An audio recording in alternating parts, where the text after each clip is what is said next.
Nasa kakaibang kalagayan na yon ang Ukraine. Ang mga mahilig sa digmaan sa kanluran ay nakatutok sa pinsalang dulot sa mga refinerya ng Russia at mga logistics center ng wild berries. At sabi ka mga residente ng Kyiv sa maaring mangyari sa mga iyon, pero may mas agarang alalahanin sila. Mga ballistic missile ng Russia. Bumubuhos ang mga ito ng nakakabahala ilang beses sa isang linggo na may mas malalaking bugso at dumaraming bilang ng mga nasasawi. Kaya ang susunod na prioridad ng Ukraine ay humanap ng solusyon sa problemang ito. At ang pinakamabisang depensa sa pagkakataong ito ay maaaring isang mahusay na opensiba. Ngayon, simulan natin sa mas malawak na pag-unawa sa posisyon ng depensa ng Ukraine. Pagkatapos, titingnan natin ang tatlong solusyon. Mga depensibong sandata para pabagsakin ang mga ballistic missile habang papalapit ang mga ito, mga drone para tugisin ang mga launcher at sariling kampanya ng misil ng Ukraine para wasakin ang mga misil ng Russia. Pero dapat tayong magsimula sa mas malawak na larawan ng depensa. Kamakailan lang tila matatag pa ang Ukraine.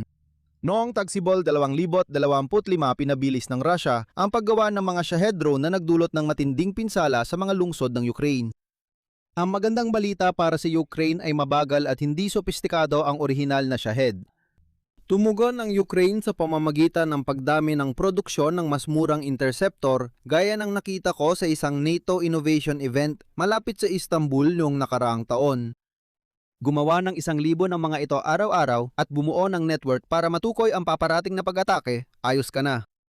Madalas nasasabat ng Ukraine ang higit 70% ng Shahed, kaya tanong kung sulit pa ba para sa Russia ang paggamit ng mga ito. Malayo pa matapos ang kwento ng regalo ng Ayatollah kay Putin.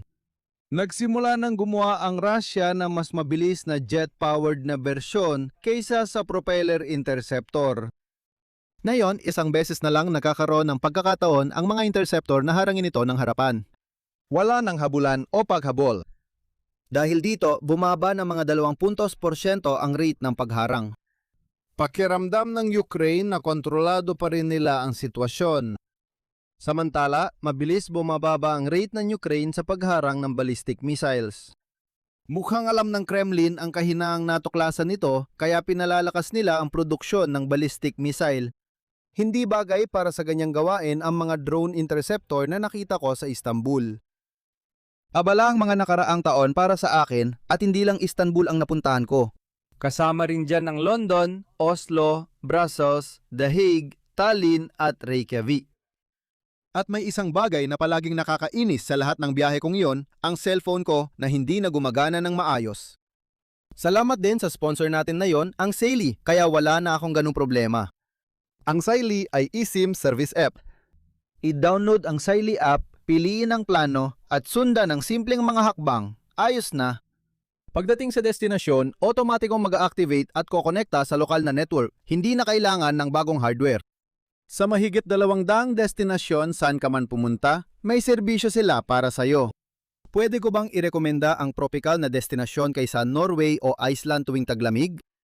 Dagdag pa, mayroon silang flexible na mga plano na sasaklaw sa lahat ng pangangailangan ng mga biyahero mula sa ilang gigabytes hanggang unlimited na data.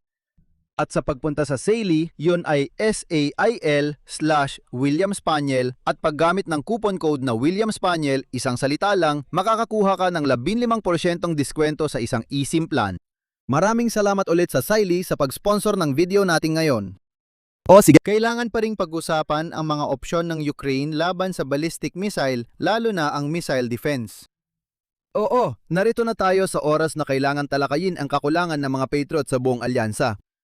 Hindi man eksaktong tama na sabihin ubos na ang mga Patriot interceptor ng Ukraine, pero ganun na rin talaga. Noong Agosto 5, wala ni isang na-intercept sa 28 na paparating na Russian missile. Ang malaking usaping iniiwasan dito ay ang paglilihis ng Estados Unidos ng sarili nitong bahagi ng mga Patriot para tugunan ang digmaan sa Iran. Hindi nakapagtataka, madaling makita ang mga batikos ng mga Ukrainian sa desisyong ito. Hindi ko nakikitang makabuluhan o kapaki-pakinabang ang ganitong usapan.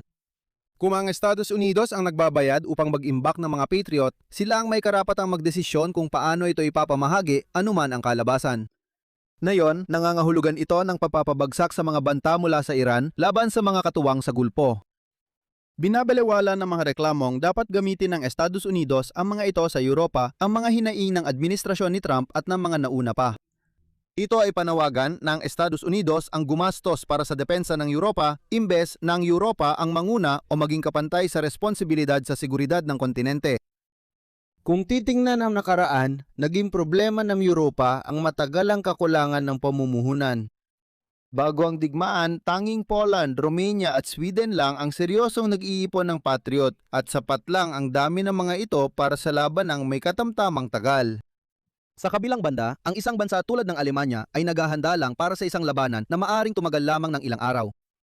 Maari ko lang ilarawan ang ganitong pagpaplano bilang isang malaking pagkakamaling pang-estratehiya. Kahit alam mong madalas maikli ang labanan, kung maghahanda ka lang para sa maikling tagal, mapapansin ito ng kalaban, palalawigin niya ang labanan hanggang sa katamtamang tagal at iiwan kang walang depensa. Maganda ang balita dahil nagbago ang pananaw ng mga lider ng Europa at uso na ngayon ang paggasto sa depensa sa malaking mayorya ng mga kasapi ng NATO. Parang walang katapusan ang demand sa Patriot na yon. Para magkaroon ng perspektibo, noong 2024, nagawa na ng Lockheed Martin ang ikalawang libong PAC-3 interceptor mga 8 taon matapos magsimula ang linya. Dahil sa walang katapusang demand na yan, tinatantiyan ng Lockheed Martin na makakagawa sila ng 750 sa 2027 at palalawakin pa ito sa 2,000 sa 2030. Laging posible ang ganitong produksyon. Kung nag-invest ng tama ang Europa 10 taon nang nakaraan, kaya na sana ng Lockheed Martin gumawa ng kahit 2,000 kada taon sa digmaan at di na natin ito pinag-uusapan ngayon. Hindi rin ito makabuluhang pag-uusap kundi talakayan lang sa kasalanan ng nakaraan.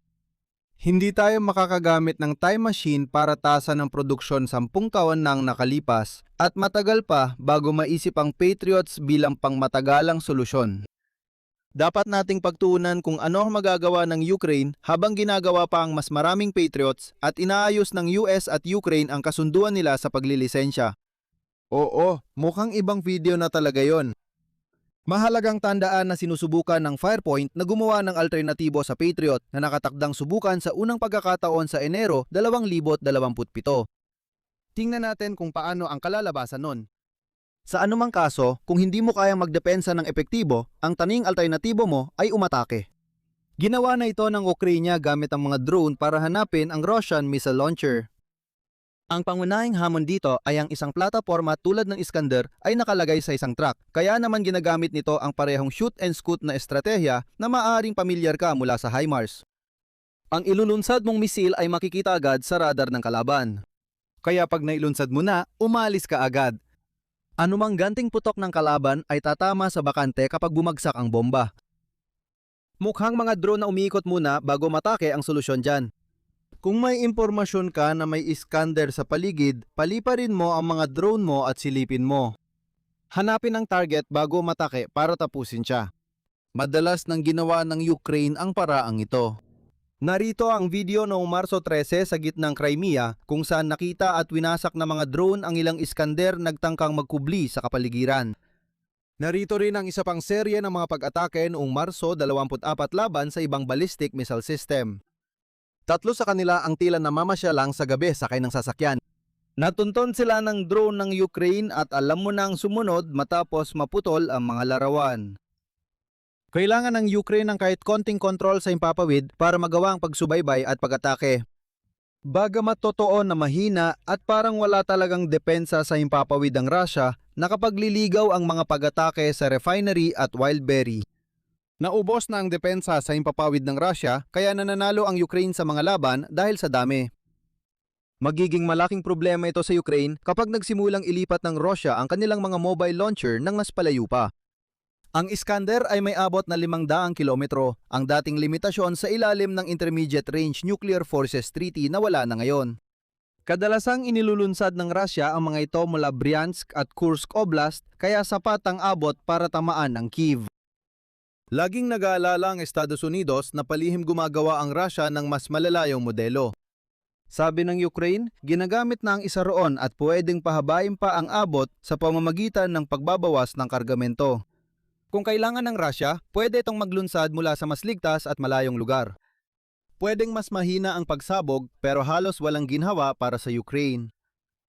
Siyempre, maaring ipagpatuloy ng Ukraine ang paggamit ng mga drone para hanapin ang mga mobile ballistic launcher sa mas malalim na bahagi ng teritoryo ng Russia. Dahil mahina ang depensa sa impapawid ng Russia, kumpiyansa pa rin ng Ukraine sa kanilang tsansa kahit mas marami silang kailangang lampasang depensa. Ang mas malaking problema ay nasa komunikasyon. Aktibong pagtugis ito. Hindi pwedeng i-pre-program ang lokasyon at umasa lang dahil kahit isang minutong pagmamaneho ay sapat na para maging malina ang orihinal na mga koordinada.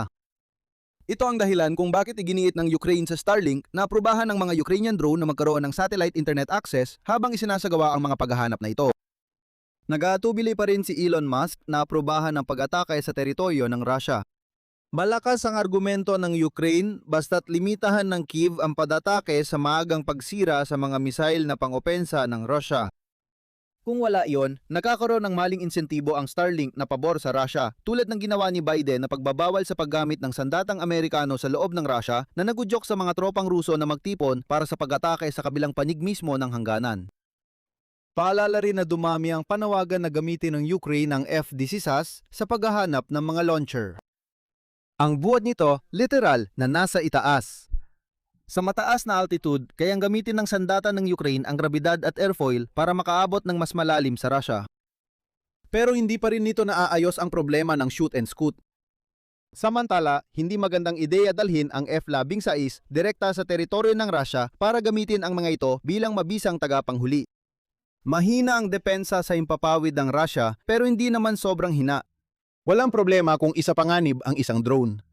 Ang problema ay isa panganib ang isang piloto at isang napakamahal na eroplano. Ang natitirang opsyon ay kalimutan ang mga launcher at atakihin ang paggawa ng misil. Dahil sa teknolohiya ng MILF, naging posible ito. Kahit inilagay ng Rusya ang pangunahing pasilidad ng produksyon sa malayong silangan, kaya na itong tamaan ng Ukraine at inatake nila noong Pebrero. Masayan ipinakita ng Firepoint, gumawa ng Flamingo cruise missile, ang kakayahan nito sa isang bidyo ng paglulunsad at saka sadyang hinayaang ang manonood ang magdugtong na ang mga iyon ang tumama sa planta ng Iskander. Pamunahing problema ng estratehiyang ito ay matitibay ang mga pasilidad ng produksyon ng ballistic missile. Hindi sila mga bunker pero hindi rin sila mga sasakyan na basta-basta lang nakatambay sa isang bukirin. Nasa loob sila ng gusali kaya kailangan mong sirain ang estruktura para maabot ang target.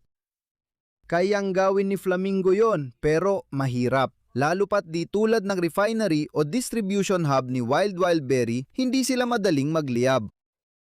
Ang tanong para sa Ukraine ay kung mas mabuting targetin ang protektadong lugar kaysa ibang opsyon. Minsan, ang pagpaplano sa digmaan ay nangangahulugang pagbalewala sa isang problema ngayon para makamit ang mas matagalang layunin at maiwasan ang mas malaking sakit sa hinaharap. Kung gagawin mo yan, posibleng masira ang produksyon ng Iskander. Pero pagkatapos nun, tuloy pa rin ang digmaan. Baka hindi na matulog ng takot gabi-gabi ang mga tao sa Kyiv, pero patuloy ang pagdurusa at kaswalti ng mga Ukrainyano sa silangan. Paano kung gamitin na lang ang Flamingo sa produksyon para tamaan ang target na sensitibo sa politika? Pagkatapos mo gawin yon, uulit-ulitin mo pa? Magdudulot ba yon ng sapat na pressure sa politika sa Kremlin para pag-isipan nilang makipagkasundo? Kung oo ang sagot, baka mas mainam yon kaysa sirain ang mga Iskander. Baka may iba pang target militar na mas madaling tamaan kaysa produksyon ng Iskander.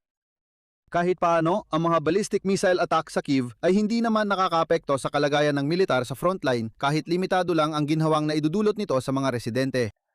Kung porsigido ang mga Ukrainyano lumaban, mas mabuting tiisin ang mga kawalan sa lungsod kaysa sa ibang opsyon. Sa digmaan, laging may kapalit ang bawat pagpili. Hindi porke may problema ay kailangan mo nang hanapan agad ng solusyon. Dose-dose ng iba pang problema ang naroon, kaya kailangan mong isaayos kung alin ang uunahin. Anong mga natutunan natin ngayon? Halo-halo ang depensa ng Ukraine sa malalayong pambubomba. Kontrolado na nila ang mga drone ng Russia, ngunit lalo pang nananalasa ang mga missile. Hindi option na yon ang purong depensibong solusyon dahil sa kakulangan ng mga pagbili ng Europa at mga operasyon ng Estados Unidos sa Iran. Nabibigay ng bahagyang solusyon ang mga drone sa pamamagitan ng pagtugis sa mga launcher, bagamat maaring kailangan nilang pumasok pa ng mas malalim sa Russia para magawa ng maayos ang trabaho. Sa wakas, sinubukan din ng Ukraine na atakihin mismo ang paggawa ng mga misil. Ngunit dahil sa layo ng mga target at mas mahusay na proteksyon ng mga ito, hindi nagtagumpay ang Ukraine na makamit ang malaking tagumpay doon. Salamat ulit kay Saily sa pag-sponsor sa video natin ngayon. Pumunta sa saily.com/WilliamSpaniel at gamitin ang coupon code na WilliamSpaniel para makakuha ng 15% diskwento sa isang eSIM data plan. Kung nagustuhan mo ang video, paki-like, share at subscribe. Kita tayo bukas. Ingat lagi!